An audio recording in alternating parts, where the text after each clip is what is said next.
ቫያግራ ለአንድ ቀን ችግር አለው ወይ? ማለትም ለስንፈተ ወሲብ ያጋልጥ ይሆን? ይህንን ዶክተር ሳትመልሽልኝ እንዳታልፍ ይላል። ብዙ ጊዜ ወጣት የሆኑ ሰዎች ሳያስፈልጋቸው ቫያግራ የጀመሩ ሰዎች እና በተለይ ደግሞ ይሄ ኢፌክቱን በደንብ መውደድ የሚጀምሩ ሰዎች ተደጋጋሚ ይጠቀሙትና ቫያግራ ላይ ዲፔንዳንት ይሆናሉ።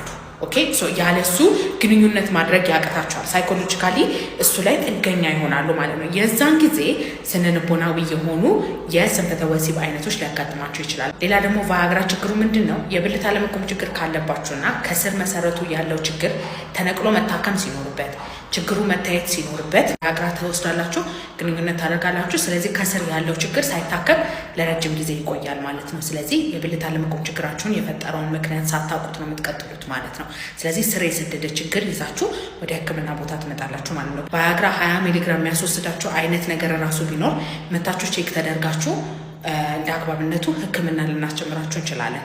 በማንኛውም ስንፈተ ወሲብ መታከም ከፈለጋችሁ ባዮ ላይ ባለው ስልክ ቁጥር ደውላችሁ ቀጠሮ ማስያዝ ትችላላችሁ። በሬ ሁል ጊዜ ክፍት ነው።